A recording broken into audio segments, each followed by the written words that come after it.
Hello बेटा। I hope NEET की तैयारी सीरीज की हेल्प से आपकी जो नीट की प्रिपरेशन है काफ़ी स्ट्रीमलाइन हो चुकी है। आज उसी प्रिपरेशन को आगे बढ़ाते हुए मैं आपके लिए नेक्स्ट चैप्टर लेके आया हूँ, thermal properties of matter. On an average ये देखा गया है कि इस चैप्टर में से नीट में 2 क्वेश्चंस हर साल पूछे गए हैं। आज भी हम जो इस चैप्टर की प्रिपरेशन और रिवीजन करेंगे, क्वेश्चंस के थ्रू ही हम सारे जो टॉपिक्स हैं उनकी क्या करेंगे, रिवीजन करेंगे। स्टार्ट करते हैं फर्स्ट क्वेश्चन। हमारे पास जो फर्स्ट क्वेश्चन आप देख सकते हैं, फर्स्ट क्वेश्चन हमारे पास थर्मोमेट्री का क्वेश्चन है। थर्मोमेट्री टॉपिक याद करो। थर्मोमेट्री टॉपिक में आपको एक बहुत इंपॉर्टेंट कॉन्सेप्ट सिखाया गया था। कॉन्सेप्ट क्या था? एक रेशो थी, याद करिए। वो रेशो हम क्या बोलते थे? कांस्टेंट होती है। वो रेशो कौन सी थी जिसको हम कांस्टेंट बोलते हैं? वो रेशो थी हमारे पास temperature minus temperature at lower fixed point upon upper fixed point minus lower fixed point. ये जो रेशो होती थी किसी भी टेम्परेचर स्केल के लिए, ये रेशो क्या रहती थी? कांस्टेंट रहती थी। कोई भी स्केल है, ठीक है, कोई भी थर्मोमीटर, ये रेशो क्या रहेगी? कांस्टेंट रहेगी। इसमें एलएफपी क्या होता था? लोअर फिक्स पॉइंट, मतलब temperature at which water freezes. अगर सेल्सियस स्केल में बात करें तो हमारे पास 0 डिग्री सेल्सियस हो जाएगा लोअर फिक्स पॉइंट। अपर फिक्स पॉइंट कौन सा होता था? अपर फिक्स पॉइंट होता था जिसपे वाटर क्या करे? बॉयल करे। तो अपर फिक्स पॉइंट हमारे पास 100 डिग्री सेल्सियस हो जाएगा, अपर फिक्स पॉइंट, अगर हम सेल्सियस स्केल में बात करें। तो ये जो टेम्परेचर की जो ये रेशो है, ये रेशो क्या होगी? कांस्टेंट होगी। अब सर टेम्परेचर की रेशो कांस्टेंट है, बट अगर मैं देखूं कि कांस्टेंट वॉल्यूम गैस थर्मोमीटर है, कांस्टेंट वॉल्यूम गैस थर्मोमीटर में वॉल्यूम कांस्टेंट है। आइडियल गैस इक्वेशन क्या कहती है? PV is equals to NRT. Ideal gas equation हमें क्या बताती है? PV is equals to NRT. Ideal gas equation के अकॉर्डिंगली अगर मैं देखूं, कांस्टेंट वॉल्यूम पे जो प्रेशर होगा वो टेम्परेचर के क्या होगा? प्रोपोर्शनल। तो यहां पे temperature at lower fix point की जगह मैं क्या लिख सकता हूं? Pressure at lower fix point. यहां पे temperature at upper fix point की जगह मैं क्या लिख सकता हूं? Pressure at upper fix point. यहां पे temperature which we have to measure, यहां पे मैं क्या लिख सकता हूं? जो प्रेशर जिस टाइम पे हमें टेम्परेचर मेजर करना है। तो यहां पे रिलेशन, क्योंकि प्रेशर टेम्परेचर के प्रोपोर्शनल होगा कांस्टेंट वॉल्यूम पे, तो मैंने यही रेशो को, ये जो रेशो है इसको मैंने क्या लिख दिया? Pressure at temperature T minus pressure at lower fixed point upon upper fixed point पे pressure, upon upper fixed point पे pressure minus lower fixed point पे प्रेशर। तो ये रेशो में मैंने जस्ट टेम्परेचर की जगह क्या पुट करनी है? प्रेशर की वैल्यूज पुट करनी है, क्योंकि प्रेशर टेम्परेचर के क्या होगा? प्रोपोर्शनल होगा, और ये रेशो को क्या बोलेंगे? कांस्टेंट बोलेंगे। तो बस इन दोनों इक्वेशंस को इक्वेट करते हैं। तो हमारे पास इक्वेशन क्या है? P minus pressure at lower fixed point upon pressure at upper fixed point minus pressure at lower fixed point, this is equals to T minus temperature at lower fixed point upon temperature at upper fixed point minus temperature at lower fixed point. चलिए बेटा, आपको question में क्या given है? आपको question में given है 50 centimetre and 90 centimetre of mercury, इतना प्रेशर है eight lower fix point and upper fix point. तो प्रेशर आपको लोअर फिक्स पॉइंट और अपर फिक्स पॉइंट पे प्रेशर दे दिया, और आपको प्रेशर दे दिया 60 सेंटीमीटर ऑफ मर्करी, और इस प्रेशर के कॉरेस्पॉन्डिंगली गैस का क्या निकालना है? टेम्परेचर निकालना है। तो जो प्रेशर, जिस टेम्परेचर के कॉरेस्पॉन्डिंग हमें प्रेशर दिया हुआ है, जिस टेम्परेचर को हमें फाइंड आउट करना है उसके कॉरेस्पॉन्डिंग हमें प्रेशर दिया है, तो यहां पे मैं प्रेशर को लिख दूंगा 60 centimetre of the mercury column, और pressure at lower fix point और अपर फिक्स पॉइंट भी हमें दिया है 50 centimetre and 90 centimetre of the mercury column. तो लेट्स पुट द वैल्यूज। तो प्रेशर आपको पता है बेटा रो जी एच होता है, तो यहां पे प्रेशर रो जी एच, तो डेंसिटी रो जी एच, एच कितना है? एच है हमारे पास 60 सेंटीमीटर, माइनस यहां पे प्रेशर भरना है लोअर फिक्स पॉइंट पे, तो लोअर फिक्स पॉइंट पे प्रेशर कितना दिया था? 50 centimetre of the mercury column. तो रो जी हाइट कितनी हो गई? रो जी एच में 50 हो गई। उसके बाद pressure at upper fix point कितना दिया बेटा? 90 centimetre of the mercury column. तो रो जी एच में एच को मैंने क्या पुट कर दिया? 90। चलिए, और इसको इक्वेट करेंगे टेम्परेचर वाले रिलेशन से। तो यहां पे टेम्परेचर जो हमें फाइंड आउट करना है, जिसके कॉरेस्पॉन्डिंग हमें प्रेशर गिवन था, यहां पे टेम्परेचर हमें भरना है लोअर फिक्स पॉइंट पे। बताओ बेटा, सेल्सियस स्केल में लोअर फिक्स पॉइंट पे टेम्परेचर क्या होता है? किस टेम्परेचर पे वाटर फ्रीज करता है? Answer is 0 degree Celsius. और अपर फिक्स पॉइंट टेम्परेचर क्या होता है सेल्सियस स्केल में? 100 डिग्री सेल्सियस। तो मैंने पुट कर दिया T minus 0 upon 100 minus 0। t minus 0 upon 100 minus 0। देखो बेटा, अब यहां पे रो जी कॉमन लेके कट जाएगा। ऊपर आया आपके पास बेटा 60 माइनस 50, दैट विल बी 10। नीचे आया 90 minus 50, that will be 40। This is equals to t upon 100। तो इसको अगर आप सॉल्व करें तो टेम्परेचर आपके पास कितना आ गया? टेम्परेचर आपके पास आ गया 25, और आप सेल्सियस स्केल में चल रहे थे तो इसलिए आपके पास 25 डिग्री सेल्सियस हो गया। तो आंसर हमारे पास कौन सी ऑप्शन हो गया? First option is the answer. चलिए नेक्स्ट क्वेश्चन पे चलते हैं। हाँ जी, नेक्स्ट क्वेश्चन अगर आप पढ़ें, next question is from topic calorimetry. Calorimetry topic में हमें उसने क्या दिया है? 1 ग्राम हमें उसने क्या दी है? आइस। कितने टेम्परेचर पे? -10 डिग्री सेल्सियस पे 1 ग्राम आइस दी है, और इसको कन्वर्ट करना है, स्टीम बनानी है। कितने टेम्परेचर पे इसको ले जाना है? इसको स्टीम में कन्वर्ट करना, और 100 डिग्री सेल्सियस की स्टीम बनानी है। तो आपके पास, आपको पहले याद करवा देता हूं, जब भी हमें टेम्परेचर चेंज करना होता था, टेम्परेचर चेंज जब भी करना होता है तो हीट जो हम देते हैं उसको हम लिखते हैं mc डेल्टा टी। जब भी हमें टेम्परेचर चेंज करने के लिए हमने हीट दी, उसको क्या लिखेंगे? mc delta T. और कभी भी हीट हमने दी है स्टेट को चेंज करने के लिए, तो उस हीट को हम क्या लिखेंगे? बोलो। Very good, m into L, जहां पे l क्या होता था? Latent heat. अगर हम फ्रीजिंग टेम्परेचर पे बात करें तो लेटेंट हीट ऑफ फ्यूजन आएगी, अगर हम वेपोराइजेशन टेम्परेचर पे बात करें तो लेटेंट हीट ऑफ वेपोराइजेशन आएगा। चलिए, अब हमारे पास गिवन क्या है? हमारे पास गिवन है 1 ग्राम आइस गिवन है। तो हमारे पास सबसे पहले बेटा, हमारे पास 1 ग्राम गिवन है आइस, 1 ग्राम आइस गिवन है। तो 1 ग्राम आइस हमारे पास कितने टेम्परेचर पे गिवन है? -10 डिग्री सेल्सियस पे गिवन है। तो पहले 1 ग्राम आइस को मैं इसको हीट करूंगा, तो 1 ग्राम आइस जो -10 डिग्री सेल्सियस पे, इसका टेम्परेचर राइज करूंगा, और इसको किस टेम्परेचर पे ले जाऊंगा? पहले तो इसको 0 डिग्री सेल्सियस आइस बनाना पड़ेगा। तो सबसे पहले मेरे को इसको क्या बनाना है? 0 डिग्री सेल्सियस पे आइस बनाना है इसको।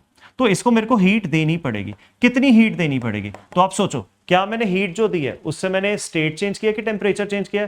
आंसर इज मैंने टेम्परेचर चेंज किया। तो इस हीट को मैं क्या लिखूंगा? इस हीट को मैं लिखूंगा mc डेल्टा टी। तो मास कितना है? मास है हमारे पास 1 ग्राम। अब यहां पे हम किसका टेम्परेचर चेंज कर रहे हैं? आइस का। तो यहां पे मैं स्पेसिफिक हीट किसकी भरूंगा? आइस की भरूंगा। आइस की स्पेसिफिक हीट आप सबको पता है कितनी होती है?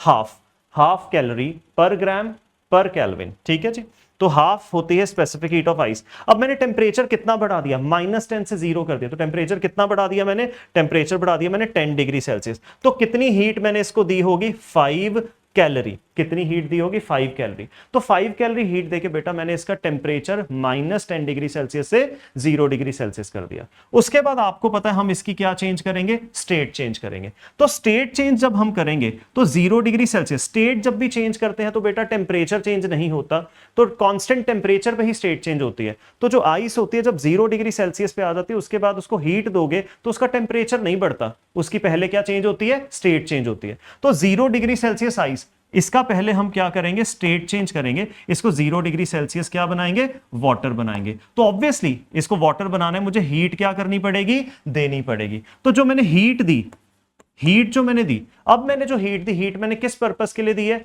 स्टेट को चेंज करने के लिए। स्टेट को चेंज करने के लिए जो हीट देते हैं उसको क्या लिखते हैं? m into L. तो मैंने इसको क्या लिखा? m into L. किस टेम्परेचर पे मैं स्टेट चेंज कर रहा हूं? आंसर इज फ्यूजन टेम्परेचर पे, जिसपे आइस बनती है या आइस मेल्ट करती है, तो मेल्टिंग पॉइंट पे। तो मेल्टिंग पॉइंट पे लेटेंट हीट हम कौन सी यूज करते हैं? Latent heat of fusion. तो मास ऑफ आइस कितना था? मास ऑफ आइस था 1 ग्राम। लेटेंट हीट ऑफ फ्यूजन क्या होती है? 80 कैलोरी पर ग्राम। 1 ग्राम से 80 कैलोरी पर ग्राम का ग्राम कट जाएगा, आंसर कितना आएगा? 80 कैलोरी। तो 80 कैलोरी हीट दे दोगे तो आइस का क्या हो जाएगा? स्टेट चेंज हो जाएगा।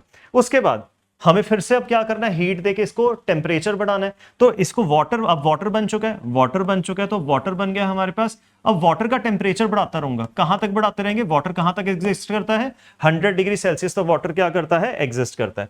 तो अब मैं इसको जो हीट दूंगा, अब मैंने वाटर को हीट दी, ऑब्वियसली 1 ग्राम आइस जब मेल्ट किया है तो 1 ग्राम क्या बनेगा? वाटर। अब जो हम हीट देंगे इसको, अब हीट मैं किस लिए दे रहा हूं? अब जो मैं हीट दे रहा हूं ये मैं टेम्परेचर चेंज करने के लिए हीट दे रहा हूं। तो टेम्परेचर चेंज करने के लिए हीट दे रहा हूं, तो इसको क्या लिखूंगा? mc delta T. बट इस टाइम पे मैं मास जो वाटर का है वो भरूंगा और स्पेसिफिक हीट जो वाटर की है वो भरूंगा, क्योंकि मैं हीट वाटर को दे रहा हूं, वाटर को हीट दे रहा हूं, इसलिए स्पेसिफिक हीट हम वाटर की भरेंगे। मास ऑफ द वाटर कितना था 1 ग्राम। स्पेसिफिक हीट ऑफ वाटर कितनी होती है बेटा, वो होती है 1। टेम्परेचर कितना बढ़ा दिया मैंने वाटर का, टेम्परेचर मैंने बढ़ा दिया वाटर का 0 से 100, 100 बढ़ गया, तो यहां पे टेम्परेचर बढ़ गया 100 से। हमारे पास कितनी हीट हमने इसको दे दी 100 कैलोरी। तो 100 कैलोरी दे दूंगा तो 0 डिग्री सेल्सियस वाटर क्या बन जाएगा, 100 डिग्री सेल्सियस वाटर बन जाएगा। बट मुझे क्या बनानी है, मुझे बनानी है 100 डिग्री सेल्सियस पे स्टीम। तो स्टीम बनानी है, तो अब आपको पता है हम बॉइलिंग पॉइंट पे आ चुके हैं। बॉइलिंग पॉइंट पे आ चुके, तो बॉइलिंग पॉइंट पे अब जब भी हम हीट देंगे तो पहले क्या होगी, स्टेट चेंज होगी। लिक्विड किस में जाएगा, वेपर स्टेट में जाएगा, मतलब वाटर से क्या बनेगी, स्टीम बनेगी। तो अब 100 डिग्री सेल्सियस वाटर को कन्वर्ट करना है 100 डिग्री सेल्सियस स्टीम में। 100 डिग्री सेल्सियस वाटर को कन्वर्ट करना है 100 डिग्री सेल्सियस स्टीम में, तो ऑब्वियसली हीट देनी पड़ेगी। अब हम हीट किस पर्पस के लिए दे रहे हैं, अब हम हीट दे रहे हैं इसके स्टेट को चेंज करने के लिए। तो स्टेट को चेंज करने के लिए हीट जो देते हैं उसको लिखते हैं ml। बट मैं किस टेंपरेचर पे स्टेट चेंज कर रहा हूं, बॉइलिंग टेंपरेचर पे, तो वहां पे लेटेंट हीट कौन सी यूज करूंगा, लेटेंट हीट ऑफ वेपोराइजेशन। तो मास कितना था स्टीम का 1, लेटेंट हीट ऑफ वेपोराइजेशन कितनी होती है 540 कैलोरी पर ग्राम। तो यहां पे ये मेरे पास कितना आ गया 540 कैलोरी आ गया, मेरे पास कितना आ गया 540 कैलोरी। तो मैंने -10 डिग्री सेल्सियस आइस को पहले टेम्परेचर बढ़ाया, फिर उसका स्टेट चेंज करके वाटर बनाया, वाटर का टेम्परेचर बढ़ाया, फिर स्टेट चेंज करके स्टीम में कन्वर्ट कर दिया एज पर द क्वेश्चन। अब मुझे उसने पूछा था टोटल हीट कितनी, तो ये सारी हीट्स को क्या कर दूंगा, ऐड कर दूंगा। तो ये सारी हीट्स को बेटा अगर मैं ऐड करूं तो आई विल गेट 725 कैलोरी। मेरे को इन सभी को मैं ऐड करूंगा तो we will get 725 calorie heat. अब हमारे पास जो आंसर है वो जूल्स में है, तो इस हीट को मैं क्या लिख दूंगा बेटा, कैलोरी से जूल में कैसे कन्वर्ट करते हैं, 4.2 से मल्टीप्लाई करके, तो इक्विवेलेंट होता है 4.2 से मल्टीप्लाई करते हैं। तो हमारे पास इसको अगर हम सॉल्व करेंगे तो आंसर आ जाएगा 3045 joule. So answer will be first option. चलिए नेक्स्ट क्वेश्चन पे चलते हैं।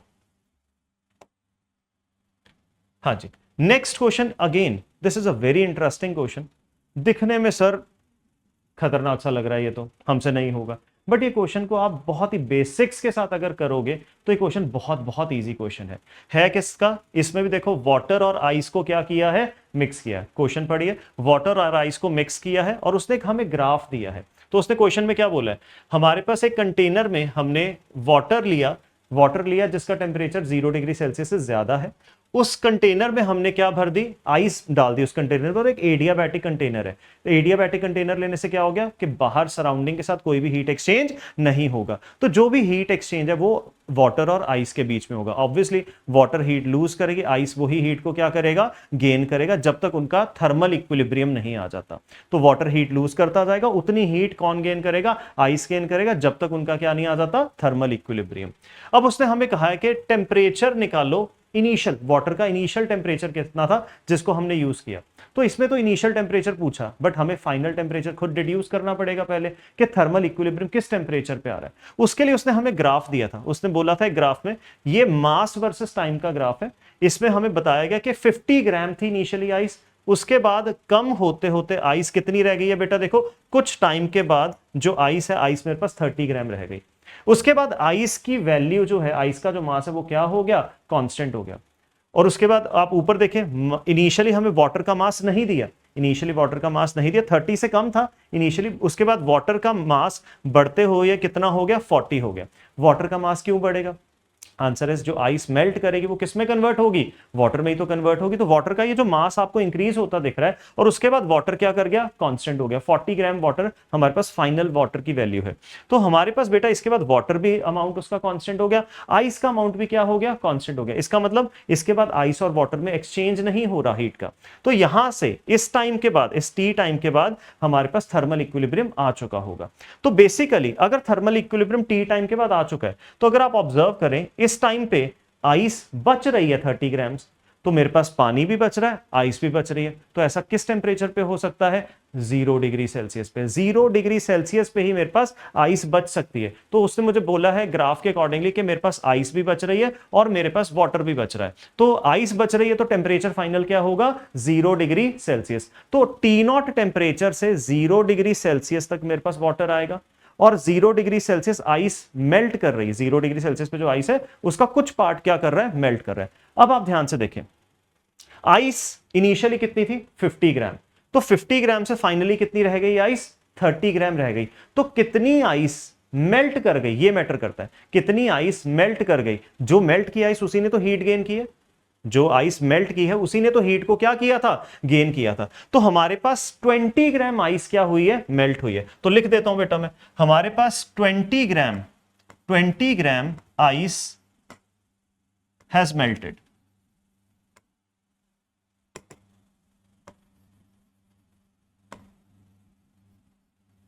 अगर बेटा आप सोचो 20 ग्राम मेरे पास आइस मेल्ट की है, तो 20 ग्राम वो आइस मेल्ट करके क्या बना होगा, वाटर बना होगा। तो वाटर कितना बना, 20 ग्राम वाटर बना। अब आप ऑब्जर्व करें, finally water after thermal equilibrium has been attained, finally water कितने ग्राम है, 40 ग्राम।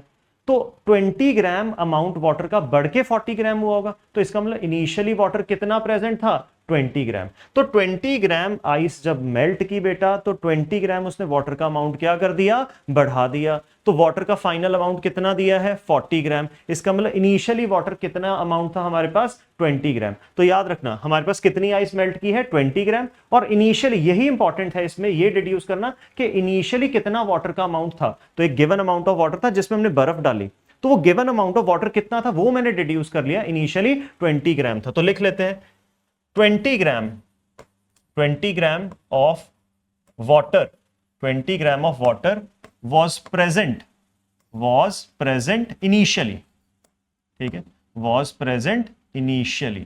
20 ग्राम हमारे पास वाटर जो था वो क्या था, इनिशियली प्रेजेंट था। अब सिंपल हो गया, आपको पता है जो कैलोरीमेट्री का प्रिंसिपल है वो क्या है, heat loss by hot body is equal to heat gained by cold body. तो हीट लूज कौन करेगा, गर्म चीज। तो हमारे पास हीट लॉस बाय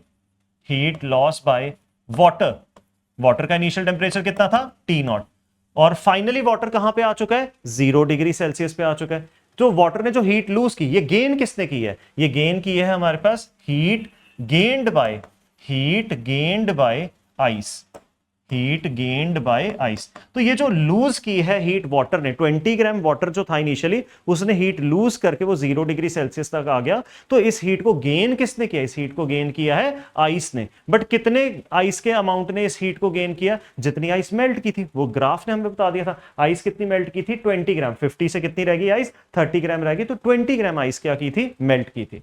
तो हमारे पास heat loss by water, water कहां से कहां तक आ गया, T0 से 0। तो वाटर का टेम्परेचर बदल रहा है, क्या स्टेट चेंज हो रही है, आंसर इज टेम्परेचर बदल रहा है। तो हीट लॉस बाय वाटर को क्या लिखूंगा, MC डेल्टा T।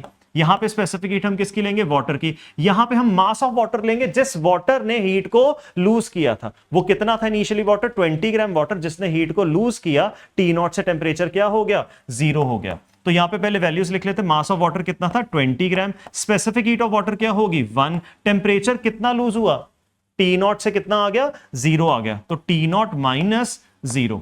तो इतनी हीट वाटर ने क्या की, लूज की। अब ये जो हीट वाटर ने लूज की, ये किसने गेन की है, तो आंसर इज आइस ने गेन की है। कितने अमाउंट ऑफ आइस ने गेन की है, answer is 20 gram of ice ने गेन की है। अब आपको पता है फाइनल टेम्परेचर 0 ही रहा है, तो आइस ने इसका मतलब सिर्फ अपनी क्या चेंज की है, स्टेट चेंज किया। उसने अपना टेम्परेचर चेंज नहीं किया, उसने अपनी सिर्फ क्या चेंज की है, स्टेट चेंज की है। तो इसलिए मैं स्टेट चेंज के टाइम पे हीट को क्या लिखूंगा बेटा, ml। अब क्योंकि आइस है, आइस मेल्ट कर रही है, तो लेटेंट हीट हम कौन सी यूज करेंगे, फ्यूजन वाली। और यहां पे मास कौन सा लेंगे, आइस का जिसने हीट गेन की थी।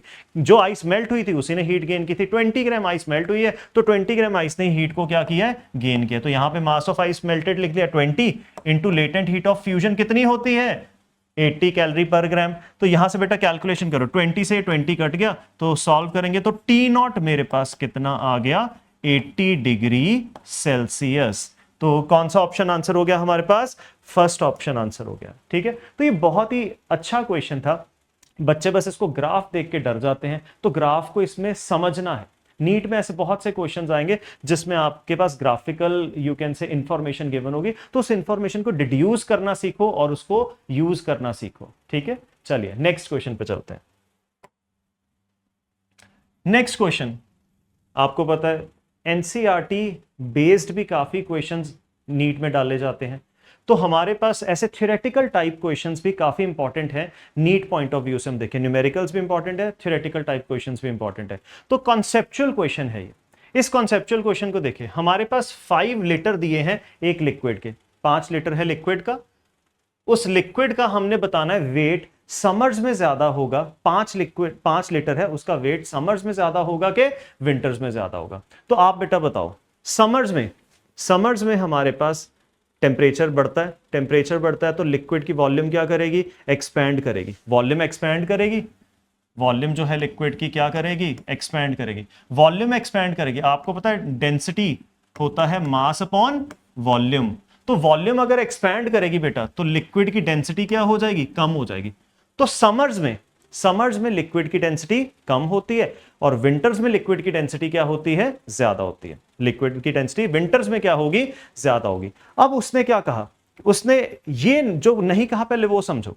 इसमें बच्चे कंफ्यूज क्या करते हैं, उन्हें लगता है कि एक 5 लीटर लिक्विड ले लिया गर्मियों में, वही 5 लीटर का जो लिक्विड आपने भर लिया एक जार में, उसको आप सर्दियों में जाके वेट कर रहे हैं। ऐसा क्वेश्चन में नहीं कहा गया। उसने कहा क्या है क्वेश्चन में? 5 लीटर अमाउंट का एक लिक्विड ले लो गर्मियों में और 5 लीटर अमाउंट का ही लिक्विड किस में लेना है? सर्दियों में। तो उसने वॉल्यूम दोनों टाइम क्या लिए? सेम लिए। गर्मियों में भी 5 लीटर लिक्विड उठाया और उसने सर्दियों में भी 5 लीटर लिक्विड उठाया। अब हमारे पास आपको पता है जैसे डेंसिटी मास अपॉन वॉल्यूम होती है, तो मास क्या होगा बेटा? Density into volume. तो विंटर्स में या समर्स में, ठीक है, विंटर्स में या समर्स में दोनों बार उसने वॉल्यूम क्या लिया है? फिक्स्ड लिया। उसने बोला 5 लीटर वॉल्यूम को ही कंपेयर करना है, तो दोनों बार विंटर्स और समर में दोनों बार उसने वॉल्यूम 5 लीटर ही लिया लिक्विड का। बट तो वॉल्यूम तो सेम हो गई, बट हमारे पास विंटर्स में डेंसिटी क्या हो जाएगी? ज्यादा। तो विंटर्स में डेंसिटी ज्यादा हो जाएगी तो हमारे पास मास विंटर्स में क्या आएगा? उस लिक्विड का ज्यादा आएगा। तो आंसर इज विंटर्स में मास ज्यादा आएगा और समर्स में मास क्या आएगा? कम आएगा। विंटर्स में मास ज्यादा आएगा और समर्स में उसका मास क्या आएगा? कम आएगा। तो इस तरह के कॉन्सेप्चुअल क्वेश्चंस भी मैंने देखा है, नीट काफी पूछता है। ठीक है, चलिए नेक्स्ट क्वेश्चन पे चलते हैं। हाँ जी, आपको पता ही है बेटा, थर्मोमेट्री के बाद नेक्स्ट टॉपिक आ जाता है कैलोरीमेट्री। कैलोरीमेट्री के बाद हमारे पास जो नेक्स्ट टॉपिक आ जाता है वो आ जाता है लीनियर एक्सपेंशन, सुपरफिशियल एक्सपेंशन या क्यूबिकल एक्सपेंशन। तो ये थर्मल एक्सपेंशन टॉपिक से हमारे पास क्वेश्चन है। आप एक बात सोचिए, थर्मल एक्सपेंशन में आपने एक बात पढ़ी होगी, याद करिए कि अगर हम एक कंटेनर में हम एक लिक्विड को डालें और उसको हीट करें, तो अगर हम लिक्विड को हीट करेंगे तो लिक्विड का जो लेवल है, लिक्विड का लेवल क्या करेगा? बढ़ेगा, क्योंकि हीट करने पे ऑब्जेक्ट जो लिक्विड है वो क्या करता है? एक्सपैंड करता है। अब जैसे लिक्विड एक्सपैंड करेगा, एक बात और सोचो, हमारे पास जो कंटेनर है, कंटेनर भी तो क्या करेगा? एक्सपैंड करेगा। अगर कंटेनर एक्सपैंड करेगा तो मान लो लिक्विड इनिशियली इस लेवल तक था, अब लिक्विड ऊपर चढ़ा, तो आप देखिए कंटेनर के एक्सपेंशन की वजह से ये जो ऊपर चढ़ा लिक्विड थोड़ा थोड़ा नीचे आके क्या होगा? एडजस्ट होगा। तो हमारे पास लिक्विड का उतना ज्यादा हमें एक्सपेंशन नहीं दिखेगा, जितना आया था ओरिजिनली एक्सपेंशन, हमें उतना ज्यादा एक्सपेंशन नहीं दिखेगा। तो जितना रियल एक्सपेंशन था, हमें रियल एक्सपेंशन से कम ही एक्सपेंशन दिखता है। तो जो हमें दिखता है उसको हम बोलते हैं एपरेंट एक्सपेंशन। तो एपरेंट एक्सपेंशन कम दिखता है, एपरेंट एक्सपेंशन हमें क्या दिखता है? कम दिखता है। और क्यों कम दिखता है? क्योंकि कंटेनर एक्सपेंड कर गया था। तो आपको एक रिलेशन बहुत इंपॉर्टेंट याद होना चाहिए था कि जो गामा एपरेंट होता है, लिक्विड का जो एपरेंट गामा होता है वो होता है रियल गामा, लिक्विड का रियल गामा माइनस रियल से हमें कम दिख रही थी एक्सपेंशन। वो क्यों कम दिख रही थी? क्योंकि कंटेनर क्या किया था? एक्सपैंड किया था। तो यहां पे गामा ऑफ कंटेनर क्या करते हैं? माइनस करते हैं। अब यहां से गामा रियल अगर मैं लिख लूं तो गामा रियल कितना आएगा? लिक्विड का gamma apparent plus gamma of the container. अब जो कंटेनर का गामा है उसको क्या मैं लिख सकता हूं? 3 times alpha of the container. Gamma याद करो क्या होता था? 3 टाइम्स अल्फा होता था। तो यहां पे जो हमारे पास रियल गामा है वो मैंने लिख दिया gamma apparent plus 3 times alpha of the container, 3 times alpha of the container. अब आप बेटा एक बात सोचो, मैंने इस क्वेश्चन में ग्लास वेसल में लिक्विड को हीट किया, फिर मैंने इसी क्वेश्चन में स्टील वेसल में लिक्विड को हीट किया, तो स्टील वेसल का एक्सपेंशन का अमाउंट अलग होगा, ग्लास वेसल का एक्सपेंशन का अमाउंट क्या होगा? अलग होगा। बट जो लिक्विड डाला है, लिक्विड के रियल एक्सपेंशन के बारे में सोचो। जैसे ही हीट मिली लिक्विड को, तो जब हम सेम टेम्परेचर तक ग्लास वेसल में भी राइज कर रहे हैं उस लिक्विड को, और सेम टेम्परेचर तक ही हम हीट कर रहे हैं उसको स्टील वेसल में, तो जो लिक्विड की रियल एक्सपेंशन है वो तो क्या होगी? सेम होगी। लिक्विड की रियल एक्सपेंशन सेम होगी, बट हमें दिखेगी सेम नहीं। क्यों? क्योंकि स्टील वेसल का एक्सपेंशन का अमाउंट डिफरेंट होगा और ग्लास वेसल का एक्सपेंशन का अमाउंट डिफरेंट होगा। तो वो जो एडजस्ट हुआ था लिक्विड जाके अभी आपने देखा था, तो वो डिफरेंट अमाउंट का एडजस्ट होगा। तो हमें एपरेंटली जो एक्सपेंशन लिक्विड की दिखेगी दोनों कंटेनर्स में वो अलग दिखेगी, बट रियल एक्सपेंशन हमारे पास क्या रहेगी, लिक्विड की सेम रहेगी। तो रियल एक्सपेंशन दोनों कंटेनर में सेम रहेगी, तो मैं real expansion in glass vessel और real expansion of liquid, real expansion in glass vessel और real expansion of liquid in steel vessel, उसको क्या कर दूंगा, इक्वेट कर दूंगा। तो यहां पे रियल एक्सपेंशन दोनों के लिए इक्वेट करेंगे। तो देखो बेटा, हमारे पास apparent expansion in glass vessel plus 3 times alpha of glass vessel is equals to apparent expansion of steel, apparent expansion in steel vessel plus 3 times alpha of steel vessel। अब आपको बेटा apparent expansion of liquid in glass vessel कितना दिया है, 190, और steel vessel में कितना दिया है apparent expansion, 180। वैल्यूज पुट कर दो। तो ग्लास में हमें कितना दिया था बेटा, 190 into 10 to the power -6 plus हमारे पास यहाँ पे 3 times alpha of glass. Alpha of glass हमें निकालना है इस क्वेश्चन में। Alpha of steel, gamma of steel हमें कितना दिया, गामा ऑफ स्टील हमें दिया है, स्टील वेसल में लिक्विड का गामा हमें कितना दिया है, apparently 180 into 10 to the power, 180 into 10 to the power -6 plus 3 times alpha of steel. Alpha of steel बेटा मुझे कितना दिया हुआ था, अल्फा ऑफ स्टील मुझे दिया था 12 इंटू 10 to the power -6। तो पुट कर दो यहाँ पे, तो अल्फा ऑफ स्टील मैंने पुट कर दिया 12 into 10 to the power -6, 12 into 10 to the power -6 put कर दिया। तो ये हो गया बेटा 12 into 3 36, 36 plus 180, 36 plus 180 that will B 216। तो मेरे पास आ जाएगा यहाँ पे बेटा 216 इंटू 10 to the power -6, और यहाँ पे मेरे पास इसको 190 इंटू 10 to the power -6 बचा plus 3 times alpha of glass बचा। अब आप इसको सिंपली इसको इधर लेके जाके माइनस कर दीजिए, फिर 3 से क्या कर देना, डिवाइड कर देना। तो उससे आपके पास अल्फा ऑफ ग्लास आ जाएगा 8.7 into 10 to the power -7। Calculation I hope आप यहां से कर लेंगे। ये 190 उधर जाके माइनस होगा तो आपके पास 26 बचेगा। 26 डिवाइडेड बाय क्या हो जाएगा, 3 हो जाएगा। 26 divided by 3 will be around, अगर ऑप्शंस देखूं तो 8.7 के अराउंड आएगा। तो हमारे पास ऑप्शन करेक्ट होगा 8.7 इंटू 10 to the power -6। चलिए बेटा नेक्स्ट क्वेश्चन पे चलते हैं। तो नेक्स्ट क्वेश्चन हमारा, आपको डायग्राम देखते ही समझ आ गया होगा, इसमें हमारे पास हीट करंट फ्लो होगा। इस कंपोजिट रॉड्स दो हमें दी हुई हैं, तो हमारे पास इसमें हीट फ्लो होगा, हीट करंट चलेगा। तो हीट फ्लो का क्वेश्चन है, तो ये हमारे पास कंडक्शन टॉपिक का क्या हो गया, क्वेश्चन हो गया। इस क्वेश्चन में उसने हमें क्या कहा है, in case of heat flow across the composite rod temperature theta.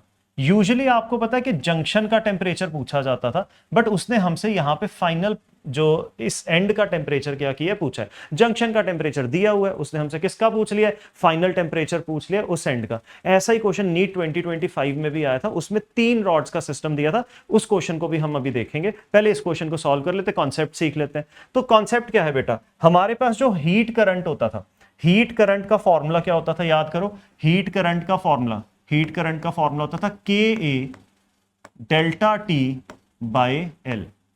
जहां पे K होता था उसका coefficient of thermal conductivity, A होता था बेटा area of cross section, delta T होता था उस रॉड के एंड्स में टेम्परेचर डिफरेंस, और L क्या होती थी, उस रॉड की लेंथ।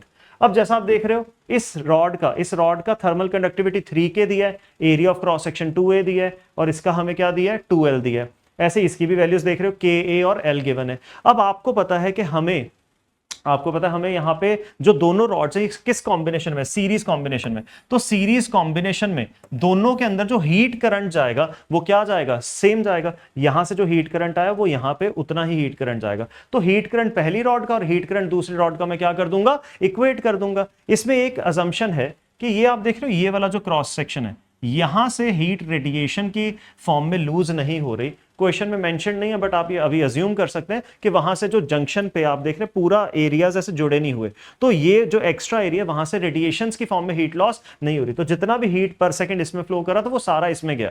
तो सीरीज कॉम्बिनेशन में हीट करंट क्या रहेगा, सेम रहेगा। तो दोनों रॉड्स के जो हीट करंट है बेटा, दोनों रॉड्स के जो हीट करंट है उनको इक्वेट कर देंगे। लिखवाओ, पहली रॉड का हीट करंट लिखना है। तो पहली रॉड का जो मेरे पास K दिया है, पहली रॉड का जो मेरे पास K दिया है वो कितना दिया है, 3K। तो यहां पे इसके अकॉर्डिंगली लिख रहा हूं बेटा 3K। पहली रॉड का एरिया ऑफ क्रॉस सेक्शन कितना दिया है, 2A। तो पहली रॉड का area of cross section put कर दिया 2A। और हमारे पास टेम्परेचर डिफरेंस, पहली रॉड के एंड्स में टेम्परेचर डिफरेंस कितना है, तो टेम्परेचर डिफरेंस बड़ा माइनस छोटा करते हैं। टेम्परेचर डिफरेंस कितना है, 80 माइनस 40। तो टेम्परेचर डिफरेंस आपके पास आ गया 80 minus 40, that will be 40 upon length कितनी है, इसकी लेंथ आप देख सकते हैं कितनी है, 2L। तो ये हीट करंट हो गया बेटा पहली रॉड का। ये हीट करंट मेरे पास किसका हो गया, पहली रॉड का। अब दूसरी रॉड का हीट करंट निकालते हैं। जो दूसरी रॉड है, दूसरी रॉड का तो इजी है, के ही दिया, एरिया ए दिया, लेंथ एल दी है, तो लिख देते हैं बेटा के उसका दूसरी रॉड का के है, एरिया उसका ए है। टेम्परेचर डिफरेंस अगर आप देखोगे तो बड़ा माइनस छोटा, 40 माइनस थीटा, 40 माइनस थीटा, तो टेम्परेचर डिफरेंस लिख दिया। और लेंथ कितनी है बेटा, एल। बस अगर आप देखिए के ए बाई एल, के ए बाई एल क्या हो गया, कैंसिल हो गया। यहां पे बेटा 2 से 2 कैंसिल हो गया। अब ये आपके पास कितना है 40, ये आपके पास कितना है 40, 40 इंटू बेटा 3 कितना हो गया 120, तो 120 is equals to 40 minus theta. तो यहां से बेटा थीटा कितना आ गया, थीटा आपके पास आ गया -80 डिग्री सेल्सियस। तो थीटा आपके पास आ गया -80 डिग्री सेल्सियस। तो कौन सा ऑप्शन हो गया, सेकंड ऑप्शन हो गया। अब ऐसा ही एक क्वेश्चन नीट में पूछा गया था, लेट्स सी दैट क्वेश्चन। सी, ये वही क्वेश्चन है जो नीट 2025 में आया था, कंडक्शन टॉपिक से ही ये क्वेश्चन आया था। इस क्वेश्चन में हमारे पास 3 रॉड्स का एक कंपोजिट सिस्टम दिया है। रॉड के यहाँ पे टेम्परेचर 3T है, हाई टेम्परेचर यहाँ पे क्या है, लो टेम्परेचर T। 2 जंक्शंस हैं, ये 3 रॉड्स के 2 जंक्शंस हैं। जंक्शंस के टेम्परेचर T1 T2 दिए थे और आपको T1 और T2 की क्या पूछी थी, रेशो पूछी थी। तो ये नीट का क्वेश्चन जो था, इस क्वेश्चन में जंक्शंस के जो टेम्परेचर उसकी रेशो निकालनी थी। तो उसको निकालने के लिए कॉन्सेप्ट हम पिछले क्वेश्चन वाला ही यूज करेंगे, जिसमें हमने हीट करंट्स को क्या किया था, इक्वेट किया था। तो ये जो आपको तीनों रॉड्स सीरीज में दिख रही हैं, तो तीनों रॉड्स में जो हीट करंट है बेटा, मैं उन तीनों रॉड्स के हीट करंट्स को क्या करूंगा, इक्वेट करूंगा। इक्वेशंस बनेंगी, इक्वेशंस को सॉल्व करके हम रेशो निकाल लेंगे T1 और T2 की। लेट्स सी, सबसे पहले heat current in first rod and second rod कर देते हैं। हीट करंट का भी आपको फॉर्मूला बताया, क्या होता था हीट करंट का फॉर्मूला, हीट करंट का फॉर्मूला था के ए डेल्टा टी बाई एल, जहां पे डेल्टा टी क्या था, बड़ा टेम्परेचर माइनस छोटा टेम्परेचर। तो अब मैं हीट करंट इक्वेट कर रहा हूं बेटा, किस किस का हीट करंट इक्वेट कर रहा हूं, पहली रॉड और दूसरी रॉड का हीट करंट इक्वेट कर रहा हूं। पहली रॉड का हीट करंट लिखना है, तो देखो ऊपर वाली इक्वेशन के accordingly 2K A delta T कितना है 3T minus T1 upon L। ये हीट करंट हो गया बेटा पहली रॉड का। अब ऐसे ही बेटा दूसरी रॉड का हीट करंट यूज करेंगे, निकालेंगे। दूसरी रॉड का K कितना है, दूसरी रॉड का K है आपके पास K, एरिया A, लेंथ इसकी भी क्या है, सेम ही दिख रही है डायग्रामेटिकली। और टेम्परेचर डिफरेंस इसके अक्रॉस कितना है, T1 minus T2, T1 minus T2। तो इसके cross temperature T1 minus T2 है। यहां से Ka कट गया बेटा, L कट गया, Ka और L को काट दिया, बस मैथमेटिक्स है। 6T minus 2T1 is equals to T1 minus T2। तो यहां से बेटा ये इधर चला गया, 6T is equals to T1 plus 2T1, तो इकट्ठा ही लिख लेते हैं 3T1 माइनस T2। तो ये एक इक्वेशन बन गई, दिस इज इक्वेशन 1। ये मैंने अभी पहली रॉड और दूसरी रॉड के हीट करंट को क्या किया, इक्वेट किया। अब बेटा सिमिलरली सेकंड रॉड और थर्ड रॉड का हीट करंट भी इक्वेट करेंगे। तो अब मैं करने लगा हूं बेटा H2 सेकंड रॉड का heat current is equals to third rod का हीट करंट। सेकंड रॉड का तो हीट करंट बेटा अभी मैंने निकाला है, ये रहा सेकंड रॉड का हीट करंट। तो एज इट इज लिख देता हूं Ka by L T1 minus T2। अब इक्वल्स टू थर्ड रॉड का हीट करंट, थर्ड रॉड का हीट करंट, थर्ड रॉड का K कितना है 2K, area A, length L, तो 2K A upon length L। Temperature difference third rod के cross देखो temperature difference कितना है, T2 minus T। Third rod के क्रॉस टेम्परेचर डिफरेंस कितना है, T2 minus T। Ka by L cut गया बेटा, T1 minus T2 is equals to 2T2 minus 2T। तो यहां से बेटा ये चीज इधर आके हमारे पास क्या हो गई, ऐड हो गई। तो दिस विल बिकम बेटा T1 is equals to 3T2 minus 2T।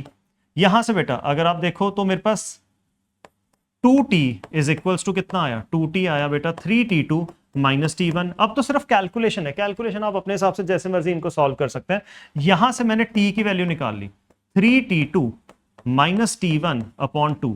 ये मैंने T की वैल्यू इस इक्वेशन से निकाल ली। अब मैं इस T की वैल्यू को इस इक्वेशन में क्या कर दूंगा, सब्स्टिट्यूट कर दूंगा। आप साइमल्टेनियस इक्वेशन जैसे आप सॉल्व करना चाहिए, मैं सब्स्टिट्यूशन मेथड से सॉल्व कर रहा हूं। तो यहां पे मैं वैल्यू अगर पुट करूं तो इक्वेशन 1 में पुट कर दिया, तो 6 into 3T2 minus T1 upon 2 is equals to 3T1 minus T2। अब बेटा 2 से ये 6 कट गया 3 पे। इसके बाद आप बेटा इसको फर्दर क्या कर सकते हैं, थोड़ा सा सॉल्व कर सकते हैं। तो लेट्स सॉल्व इट, लीजिए। तो ये मेरे पास कितना हो गया बेटा 9T2 minus 3T1 is equals to 3T1 minus T2।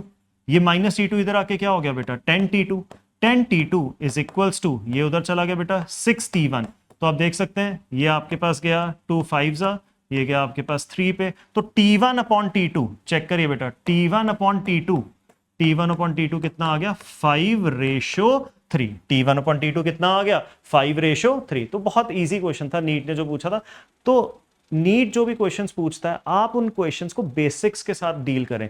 ये लंबा लंबा आप क्वेश्चन देख के डरे मत, आप उस क्वेश्चन को बेसिक्स के साथ तोड़िए कि तीनों रॉड्स हमें किस में दी हुई थी, सीरीज में दी हुई थी। तो सीरीज में दिए तो हीट करंट्स को मैंने क्या किया इक्वेट किया, और जंक्शन के जो टेम्परेचर्स हैं उनको मैंने क्या कर दिया उसकी रेशो निकाल दी।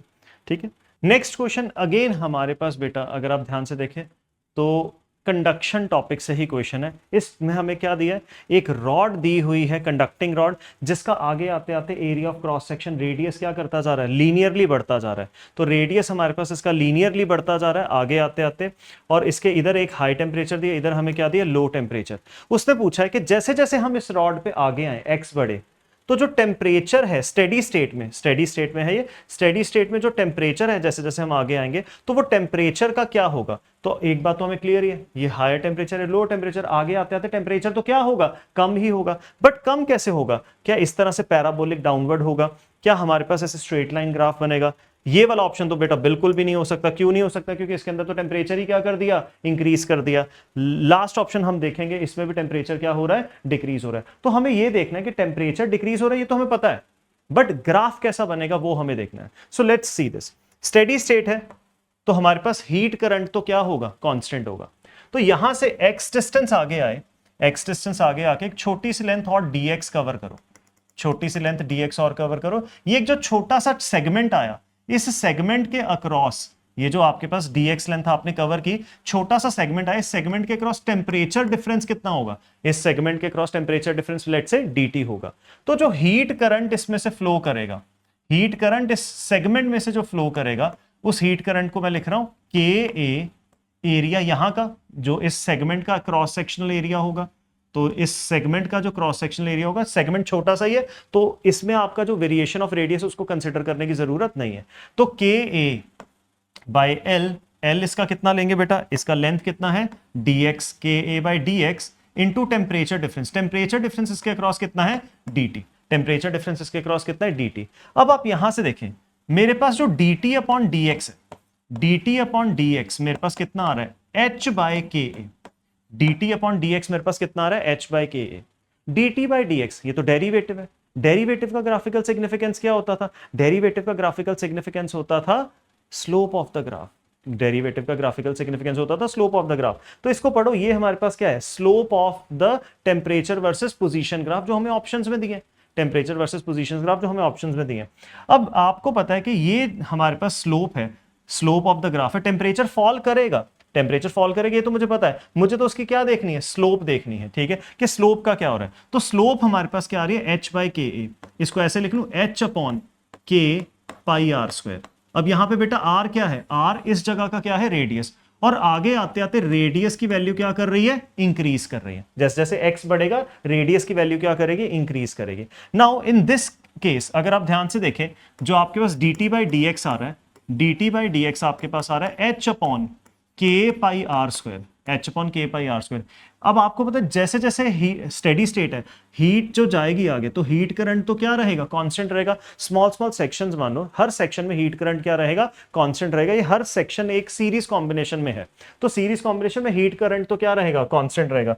तो क्योंकि हीट करंट कांस्टेंट है तो ये चीज मेरे पास कांस्टेंट होगी बेटा, K भी कांस्टेंट है, पाई भी कांस्टेंट है, तो कहना इसे dt बाई dx ये मेरे पास r के स्क्वायर के क्या आई इनवर्सली प्रोपोर्शनल। r आपको पता है x के साथ साथ आगे आते आते क्या कर रहा था लीनियरली बढ़ रहा था, तो r लीनियरली बढ़ रहा था। ठीक है, तो dt बाई dx हमारे पास r स्क्वायर के इनवर्सली प्रोपोर्शनल है, तो आगे आते आते r बढ़ेगा तो स्लोप ऑफ द ग्राफ क्या होगी कम होगी। तो r को बढ़ाना है, स्लोप ऑफ द ग्राफ क्या करनी है कम करनी है। अब ऑप्शंस में आ जाते हैं वापस, हमारे पास जैसे आप देखें स्ट्रेट लाइन है, स्ट्रेट लाइन की तो स्लोप टेम्परेचर कम हो रहा है बट स्लोप तो क्या है कांस्टेंट है।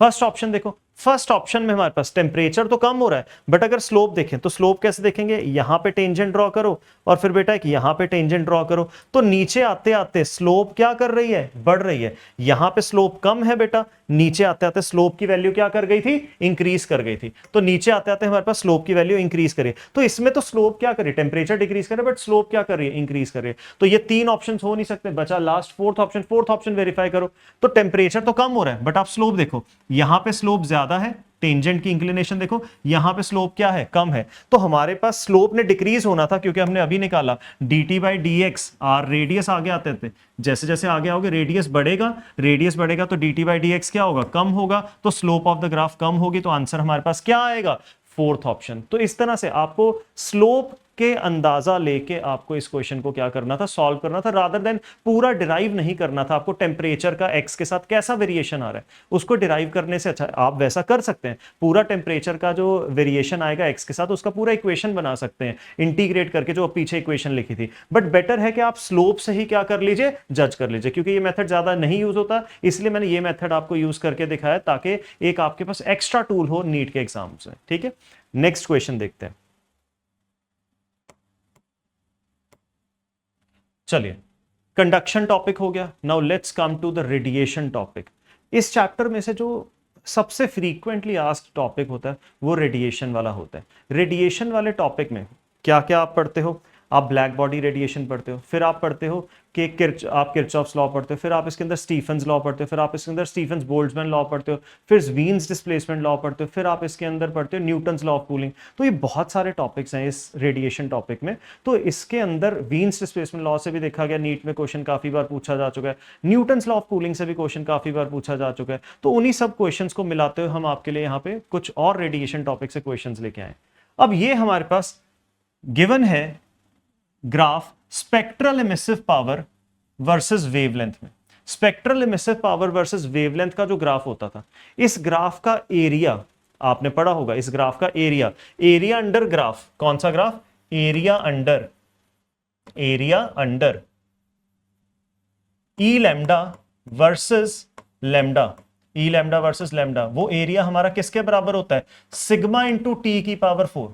ये बहुत इंपॉर्टेंट, इसकी डेरिवेशन भी आपने की होगी अपने नोट्स में। तो एरिया अंडर ई लैम्डा वर्सेस लैम्डा ग्राफ, ये हमें दो अलग अलग टेम्परेचर पे ग्राफ दिए हैं। तो जो एरिया अंडर द ग्राफ आता है, वो हमारे पास आता है सिग्मा इंटू टी की power 4। Memorise this as a result also, ठीक है। तो सिग्मा इंटू टी की पावर 4 वो हमारे पास एरिया आता है। अब उसने हमें क्या कहा है, उसने हमें कहा है if area under the graphs are in ratio 4:1, हमारे पास 4:1। अब 4:1 में किसका रेशो 4 लेना है, किसका 1 लेना है। तो ये जो बड़े वाला ऊपर वाला ग्राफ है, इसके अंदर एरिया ज्यादा आ रहा है, 1000 केल्विन वाले ग्राफ के अंदर एरिया क्या आ रहा है, कम आ रहा है। तो इसके अंदर वाला एरिया, टी वाले टेम्परेचर वाले के अंदर एरिया 4 लेना है और दूसरे वाले के अंदर रेशो 1 लेना है। तो हमारे पास area 1 upon area 2, area 1 upon area 2 will be sigma temperature 1 upon sigma temperature 2 और पावर क्या है 4। अब आपके पास ये पहले वाला ग्राफ, इसको मैं ग्राफ नंबर 1 कह रहा हूं, इसको मैं ग्राफ नंबर 2 कह रहा हूं। पहला ग्राफ और दूसरे ग्राफ का जो रेशियो ऑफ एरिया है वो हमारे पास कितना है, 4:1। पहले वाला जो ग्राफ है उसका टेम्परेचर कितना है T, दूसरे वाले ग्राफ का टेम्परेचर कितना है 1000 केल्विन। पुट कर दो, सिग्मा तो कट गया था, T की पावर 4 अपॉन 1000 की पावर 4, T की पावर 4 अपॉन 1000 की पावर 4। यहां से आपने जस्ट क्या करना है बेटा, T निकालना है। तो लेट्स फाइंड आउट, T की power 4 is equals to 4 into 1000 की पावर 4। तो अब पावर आप क्या कर दो, 1/4 कर दो, पावर 1/4 कर दो। तो T इज इक्वल्स टू 4 की पावर 1/4 और यहां पे 1000 की पावर 1/4 करोगे तो पावर 4 कट जाएगी। तो अब यहां पे आपके पास 4 की पावर 1/4 आ गई। ये कैसे सॉल्व करें, 4 की पावर 1/4, पावर जो 1/4 है कहने से 1/2 इंटू 1/2 है, पावर जो 1/4 है 1/2 इंटू 1/2 है। तो कहना से यहां पे इसको ऐसे लिख देते हैं, 4 की पावर 1/2 देन अगेन पावर क्या कर दी 1/2, तो ऑटोमेटिकली वो पावर क्या बन जाएगी 1/4 बन जाएगी। तो यहां पे 4 का, अगर आप 4 का रूट करेंगे, पहले 4 का रूट करो, 4 का रूट कितना आएगा 2, उसके बाद 2 का फिर से क्या होगा, रूट होगा। 2 का स्क्वायर रूट कितना होता है 1.414, तो 1.414 इंटू क्या हो गया बेटा 1000। 1.414 इंटू क्या हो गया 1000, तो आंसर विल बी बेटा 1414। आंसर क्या आएगा आपके पास 1414। देखो किस ऑप्शन पे, वेरी गुड, देखो फोर्थ ऑप्शन में हमारे पास ये दिया हुआ answer. Next question, next question हमारे पास वीन्स डिस्प्लेसमेंट लॉ और स्टीफन्स लॉ से मिला हुआ दोनों का कॉम्बिनेशन का क्वेश्चन है। तो स्टीफन्स लॉ आपको याद होगा, स्टीफन्स लॉ क्या कहता था, स्टीफन्स लॉ कहता था power radiated by a black body, वो होती है पावर, उसको P बोलना है P बोल लो, H बोलना है H बोल लो, सिग्मा A T की power 4, power radiated by a black body उसके फोर्थ पावर ऑफ टेम्परेचर के ऊपर क्या करती थी, डिपेंड करती थी। और पूरा फॉर्मूला क्या होता था, सिग्मा ए टी की पावर 4, और इसमें ए क्या होता था, ए होता था सरफेस एरिया। अब हमारे पास बॉडी तो सेम है, बॉडी सेम है तो उसका सरफेस एरिया क्या रहा होगा, सेम रहा होगा। अब अगर आप बॉडी का टेम्परेचर चेंज करें तो पावर रेडिएटेड क्या होगी, चेंज होगी। अब उसने क्वेश्चन में पढ़ते हैं क्या दिया, उसने बोला है कि एक ब्लैक बॉडी है, ब्लैक बॉडी है, उसकी जो वेवलेंथ है corresponding to maximum energy is shifts from 6000 to 4000 angstrom. तो wavelength corresponding to maximum intensity, आपने ऐसा वर्ड सुना था वीन्स डिस्प्लेसमेंट लॉ में। वीन्स डिस्प्लेसमेंट लॉ पहले याद करते हैं इसके अंदर, फिर आगे क्वेश्चन पढ़ते हैं। वीन्स डिस्प्लेसमेंट लॉ क्या कहता था, वीन्स डिस्प्लेसमेंट लॉ क्या कहता था, lambda is inversely proportional to T. इसमें लैम्डा क्या था, लैम्डा है wavelength corresponding to the radiation emitted with maximum intensity. आपको पता है जो ब्लैक बॉडी होती है ये हर पॉसिबल वेवलेंथ को क्या करती है, एमिट करती है। तो लैम्डा यहां पे कौन सी वेवलेंथ है, लैम्डा सारी वेवलेंथ नहीं है, लैम्डा कौन सी वेवलेंथ है, वेवलेंथ कॉरेस्पॉन्डिंग जो मैक्सिमम इंटेंसिटी से रेडिएशन क्या हो रही है, एमिट हो रही है। रेडिएशन बहुत सारी एमिट होती हैं डिफरेंट डिफरेंट वेवलेंथ्स की, उनमें से कौन सी वेवलेंथ की रेडिएशन मैक्सिमम इंटेंसिटी से एमिट हुई है। बच्चों को ये लगता है कि लैम्डा के नीचे मैक्स लिखा है या एम लिखा है तो वो वेवलेंथ मैक्सिमम की बात कर रहा है, मैक्सिमम वेवलेंथ की बात नहीं कर रहा वीन्स डिस्प्लेसमेंट लॉ, जो मैक्सिमम इंटेंसिटी से एमिट हुई वेवलेंथ उसकी बात कर रहा है। और उसने बोला वो टेम्परेचर, एब्सोल्यूट टेम्परेचर, ये केल्विन्स में भरना होता है, तो टेम्परेचर की पावर 4 के क्या होता है, सॉरी टेम्परेचर के क्या होता है, इनवर्सली प्रोपोर्शनल होता है as per Wien's displacement law. Now उसने हमें दिया है कि वेवलेंथ, जो वेवलेंथ है हमारे पास, वेवलेंथ कम हो गई, वेवलेंथ कम होगी तो वेवलेंथ कम वाली वेवलेंथ मैक्सिमम इंटेंसिटी से एमिट हो रही है। तो वीन्स डिस्प्लेसमेंट लॉ को बेटा मैं कैसे समझता हूं, मैं आपको ये बताता हूं। मैं इसको ऐसे पढ़ता हूं, मैक्सिमम इंटेंसिटी से एमिट होने वाली रेडिएशन की जो वेवलेंथ है वो temperature of the black body के इनवर्सली प्रोपोर्शनल है। मतलब अगर आप ब्लैक बॉडी का टेम्परेचर बढ़ाओगे, अगर आप टेम्परेचर बढ़ाओगे ब्लैक बॉडी का, तो shorter wavelength will emitted will be the maximum intensity. जब आप टेम्परेचर बढ़ाओगे तो जो शॉर्टर वेवलेंथ है वो मैक्सिमम इंटेंसिटी से क्या होने लग पड़ेगी, एमिट होने लग पड़ेगी। मान लो पहले रेड कलर वाली वेवलेंथ मैक्सिमम इंटेंसिटी से एमिट हो रही थी, अब आपने जब टेम्परेचर बढ़ा दिया तो रेड से शॉर्टर वेवलेंथ, तो जो भी रेड से शॉर्टर वेवलेंथ होगी वो वाली, मान लीजिए ऑरेंज वाली, तो रेड से शॉर्टर वेवलेंथ ऑरेंज वाली जो रेडिएशन वो मैक्सिमम इंटेंसिटी से क्या होगी, एमिट होगी। तो इसमें इसको ऐसे मत समझना कि टेम्परेचर बढ़ाने से वेवलेंथ कम होगी, ऐसा नहीं। टेम्परेचर बढ़ाने से जो रेडिएशन मैक्सिमम इंटेंसिटी से एमिट हो रही थी, अब शॉर्टर वाली वेवलेंथ मैक्सिमम इंटेंसिटी से क्या होगी, एमिट होगी।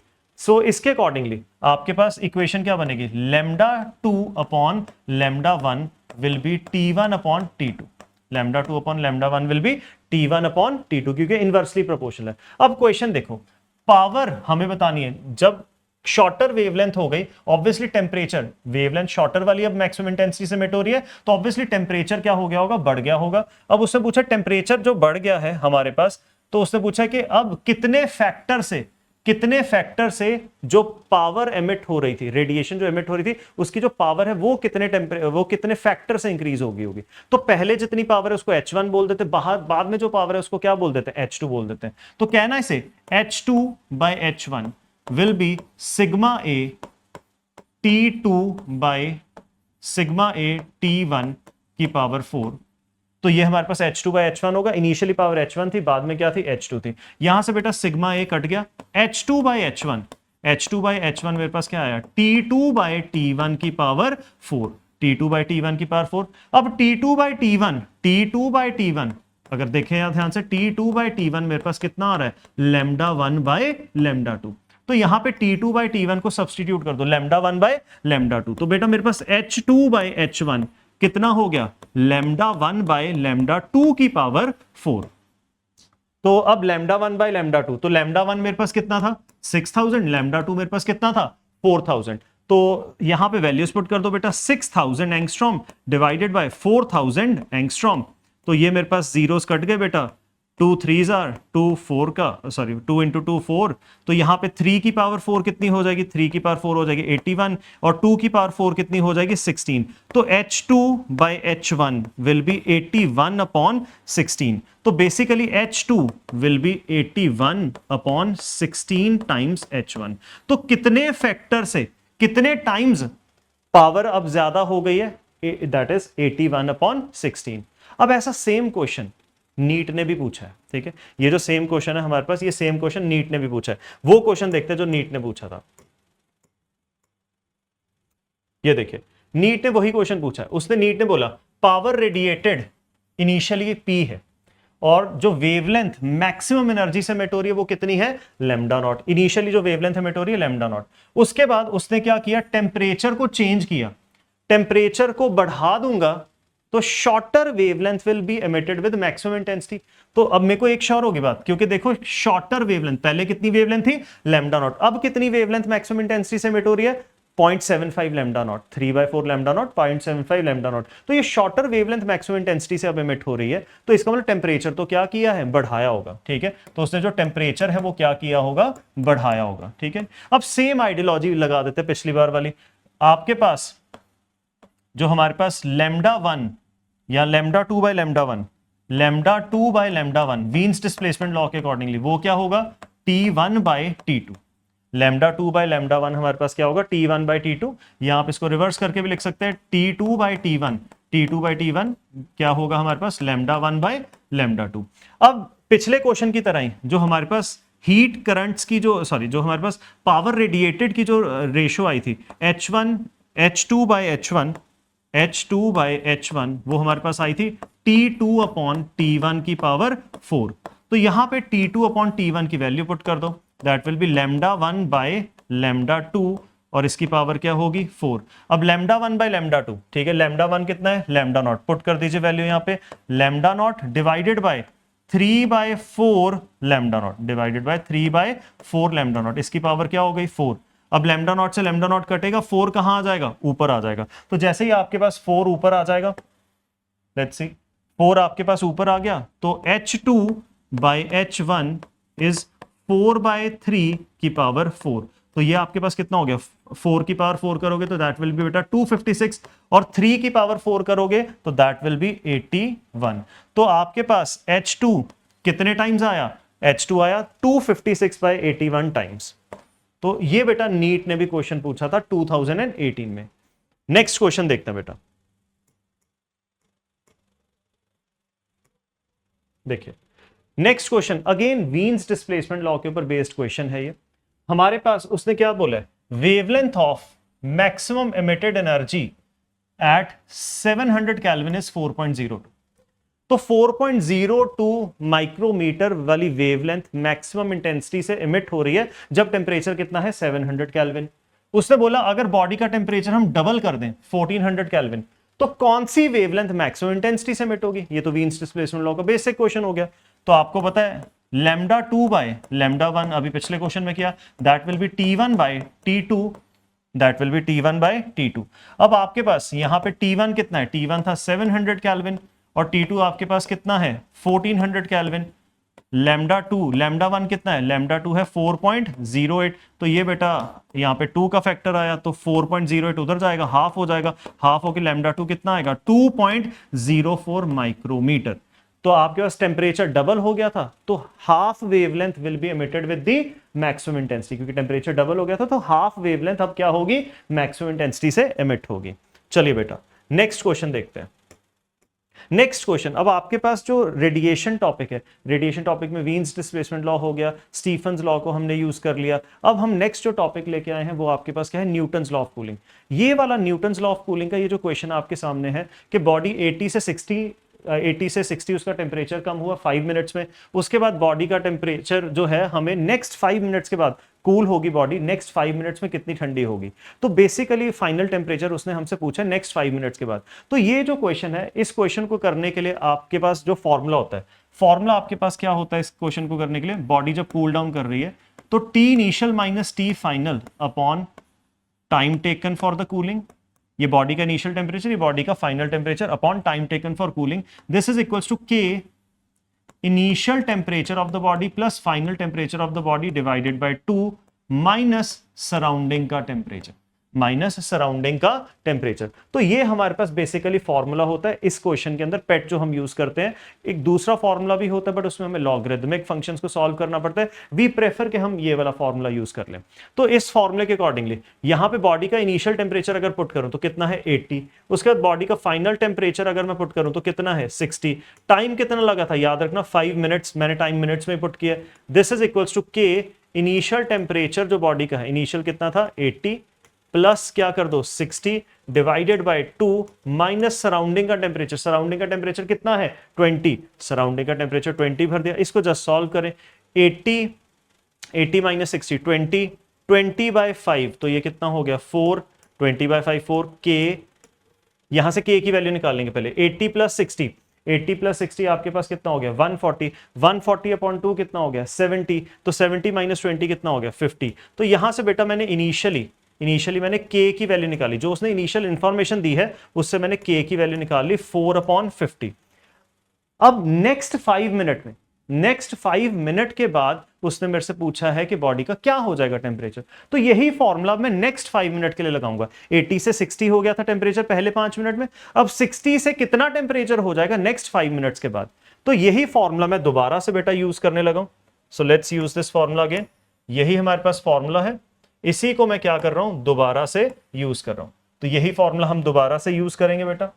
हमारे पास अब इनिशियल टेम्परेचर कितना हो गया, 80 से 60 हुआ था पहले, अब 60 से देखना फाइनली कितना हो गया, तो इनिशियल टेम्परेचर अभी है 60, तो 60 माइनस फाइनल टेम्परेचर मुझे बेटा निकालना है कितने टाइम के बाद, नेक्स्ट 5 मिनट्स के बाद। तो टाइम मैंने यहां पे फिर से कितना पुट किया है 5 minutes. This is equals to K कितना था बेटा, के था आपके पास 4/50, पिछले वाले स्टेप में आपने निकाल लिया था। अब इनिशियल टेम्परेचर कितना है 60 प्लस फाइनल टेम्परेचर मुझे निकालना है डिवाइडेड बाय 2 माइनस सराउंडिंग का टेम्परेचर कितना है 20 डिग्री सेल्सियस, सराउंडिंग का 20 डिग्री सेल्सियस है। इसको अगर आप बेसिकली बेटा सॉल्व करें तो आपके पास फाइनल टेम्परेचर जो आएगा अराउंड 46 पॉइंट समथिंग आएगा, तो लेट्स से कितना आएगा 47 डिग्री सेल्सियस।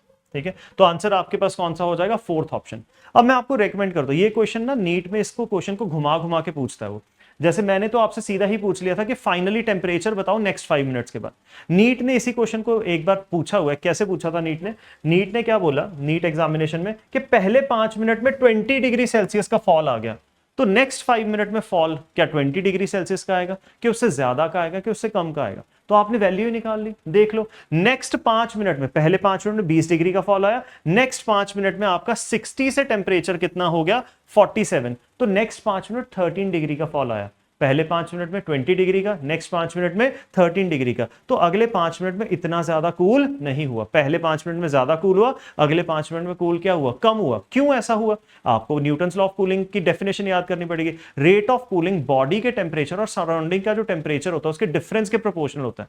जितना ज्यादा डिफरेंस होगा बॉडी के टेम्परेचर और सराउंडिंग के टेम्परेचर में, उतना ही जल्दी बॉडी क्या करेगी, कूल करेगी। जल्दी मतलब कम टाइम में कूल करेगी। तो हमारे पास जो बॉडी थी, पहले बॉडी 80 to 60 वाले जोन में उसका टेम्परेचर है, मीन टेम्परेचर लगा लो तो आपके पास मीन टेम्परेचर इज अराउंड 70। बाद में बॉडी 60 to 47 आ रही तो मीन टेम्परेचर इज अराउंड 53।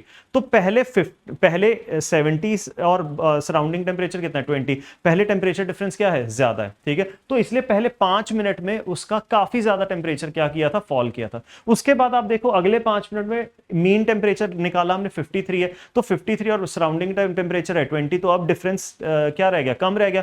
तो हमारे पास रेट ऑफ कूलिंग भी क्या हो गया होगा, कम हो गया। तो अब 5 मिनट में उतना ज्यादा ठंडा नहीं होगा। तो इसलिए आंसर हमारे पास क्या आया था 47 आया था कि पहले 5 मिनट में 20 डिग्री का फॉल आया, अगले 5 मिनट में 20 का फॉल नहीं आया, रेट ऑफ कूलिंग कम हो गया, तो उतना ज्यादा ठंडा नहीं हुआ। सिर्फ कितने डिग्री का फॉल आया, 13 डिग्री का फॉल आया। तो ये एक पेट क्वेश्चन है, इसी को घुमा घुमा के वो डिफरेंट वे से पूछेगा। या इसमें ऐसा भी पूछ सकता है फाइनल टेम्परेचर, जैसे उसने बोला 80 से 60 हो गया, अब वो कहेगा 60 से 40 कितने टाइम में होगा, तो आप बस इसी इक्वेशन को दोबारा से लगा देना 60 से 40 का टेम्परेचर निकालने के लिए, और फिर वो टाइम आपको फाइंड आउट करना होगा। तो ये एक पेट क्वेश्चन है नीट जो बहुत बार पूछ चुका है।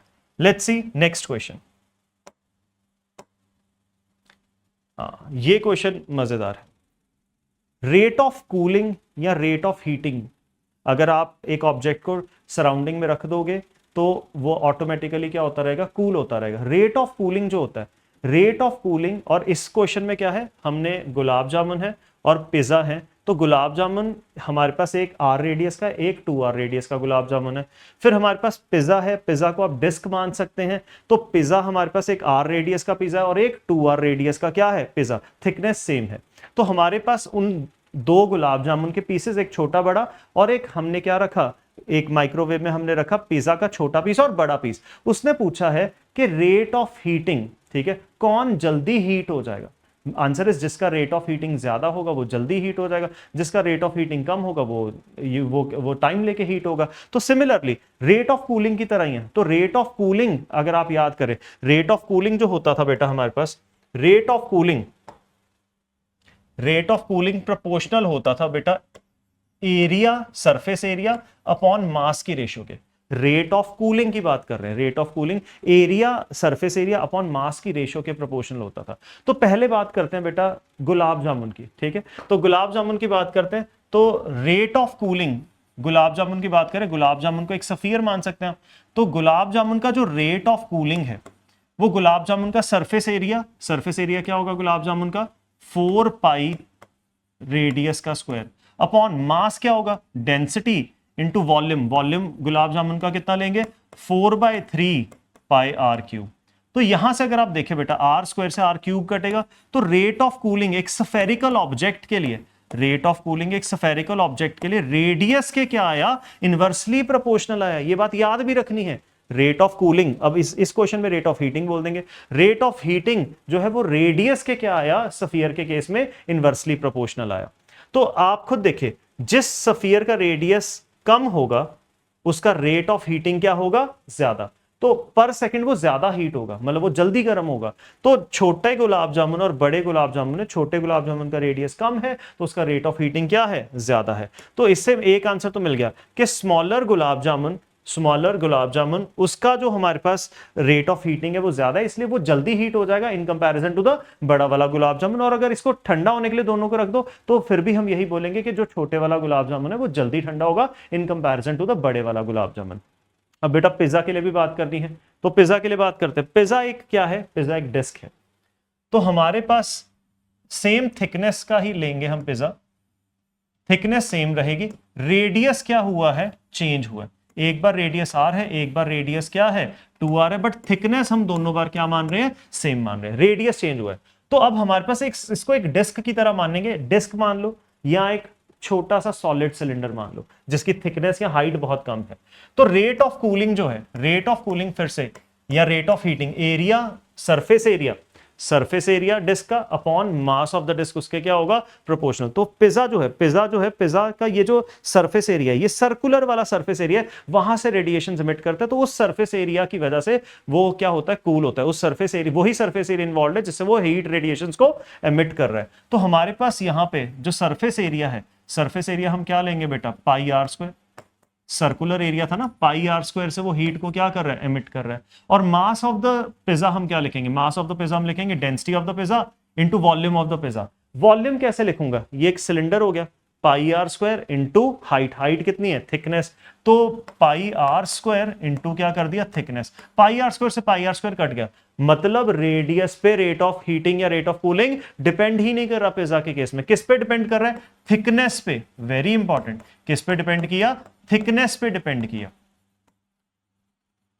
तो बेसिकली थिकनेस पे डिपेंड किया, थिकनेस मैंने दोनों की क्या ले ली थी, सेम। इसका मतलब जो बड़े वाला पिज्जा है ज्यादा रेडियस वाला और छोटे रेडियस वाला पिज्जा दोनों सेम टाइम में ही क्या होंगे, हीट होंगे। और अगर ठंडा करने के लिए रखेंगे तो भी सेम टाइम में ठंडा होंगे, क्योंकि अब उसके रेडियस दोनों के क्या थे, अलग अलग थे, बट रेडियस के ऊपर रेट ऑफ हीटिंग डिपेंड ही नहीं कर रहा। तो ये एक क्वेश्चन है जिसको आपको बहुत ध्यान से देखना पड़ेगा।